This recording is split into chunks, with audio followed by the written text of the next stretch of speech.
రజత్ పటిదార్ నాడు జట్టులో చోటే కష్టం, నేడేమో సారథి. రజత్ పటిదార్ ఇప్పుడు భారత క్రికెట్ అభిమానుల నోళ్లలో నానుతున్న పేరు.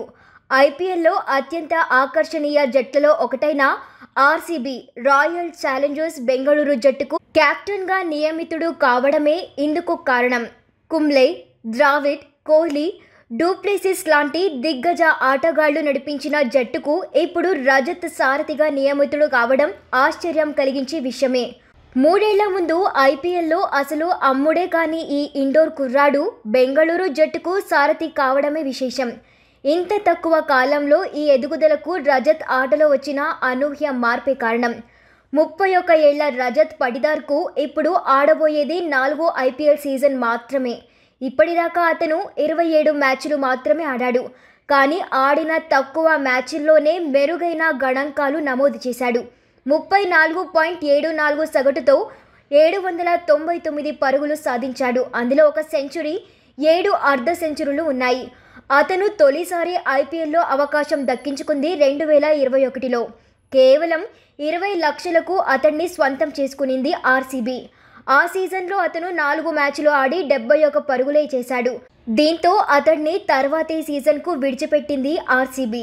వేలంలో రజత్ను ఎవ్వరూ కొనుక్కోలేదు. అయితే 2022 సీజన్ ముంగిట లవ్నీత్ సిసోడియా అనే కుర్రాడు గాయపడితే అతడి స్థానంలో 20 లక్షలకి రజత్ను మళ్లీ జట్టులోకి తీసుకునింది ఆర్సీబీ. ఆ సీజన్లో మెరుపు బ్యాటింగ్తో రజత్ అందరి దృష్టిని ఆకర్షించాడు. ముఖ్యంగా అతను ఎలిమినేటర్ మ్యాచ్లో లక్నో జట్టుపై 54 బంతుల్లోనే 112 పరుగులతో అజేయంగా నిలిచి ఆర్సీబీ అభిమానులను ఉర్రూతలూగించాడు. అతడిలో ఒక స్టార్ బ్యాటర్ ఉన్న సంగతి అప్పుడే అందరికీ తెలిసింది. దీంతో ఆర్సీబీ జట్టులో కీలక ఆటగాడిగా మారిపోయాడు. కానీ గాయం వల్ల తర్వాతి సీజన్ మొత్తానికి రజత్ దూరమయ్యాడు. గత ఏడాది ఐపీఎల్లోకి పునరాగమనం చేశాడు. 15 మ్యాచ్ల్లో 30.38 సగటుతో 395 పరుగులు సాధించాడు. అతడి స్ట్రైక్ రేట్ 177.13 కావడం విశేషం. రజత్ నిలకడ, విధ్వంసక బ్యాటింగ్ చూసి అతన్ని ఈ సీజన్కు అట్టి పెట్టుకుంది. తన రేటు 11 కోట్లు కావడం విశేషం. గత సీజన్లో జట్టును నడిపించిన డూప్లెసిస్ను ఈసారి బెంగళూరు విడిచిపెట్టడంతో కొత్త కెప్టెన్ రాబోతున్నాడని అర్థమైంది. ఇప్పుడు రజత్ను ఆ స్థానానికి ఎంపిక చేసింది ఆర్సీబీ. 3 ఏళ్ల ముందు ఐపీఎల్లో అమ్ముడేగాని ఆటగాడు 20 లక్షలకి బెంగళూరు జట్టుకు స్వంతమైన వాడిని ఇప్పుడు 11 కోట్లతో ఆ జట్టే అట్టిపెట్టుకోవడం, కెప్టెన్ను చేయడం కూడా ఆశ్చర్యం కలిగించే విషయమే.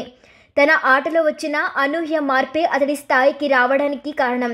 తన తొలి ఐపీఎల్ సీజన్లో సాధారణ బ్యాటర్లాగే కనిపించాడు రజత్.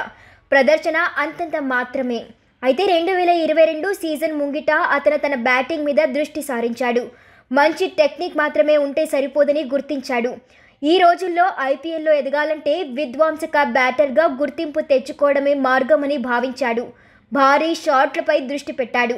గతంలో సురేష్ రైనా, అభిషేక్ శర్మ లాంటి బ్యాటర్లు ఐపీఎల్ కోసమని భారీ షాట్లు ప్రాక్టీస్ చేసి విధ్వంసక బ్యాటర్లుగా రూపాంతరం చెందినట్లే రజత్ సైతం తన బ్యాటింగ్ శైలిని మార్చుకున్నాడు.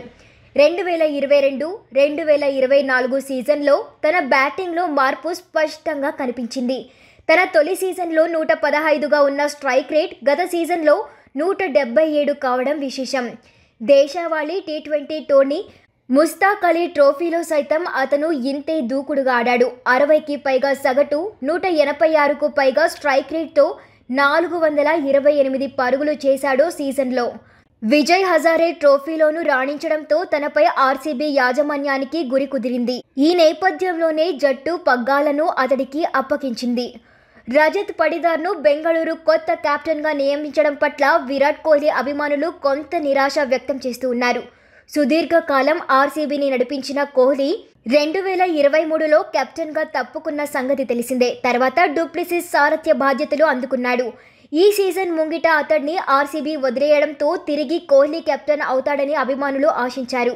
ఈ దిశగా కొంత ప్రచారం కూడా నడిచింది. కానీ ఇప్పుడేమో రజత్ను కెప్టెన్గా ప్రకటించారు. మళ్లీ కెప్టెన్సీ బాధ్యతలు అందుకోవడానికి కోహ్లీ సిద్ధంగా లేడని, అతడి మద్దతుతోనే రజత్ పగ్గాలు అందుకున్నాడన్నది ఆర్సీబీ అంతర్గత వర్గాల సమాచారం.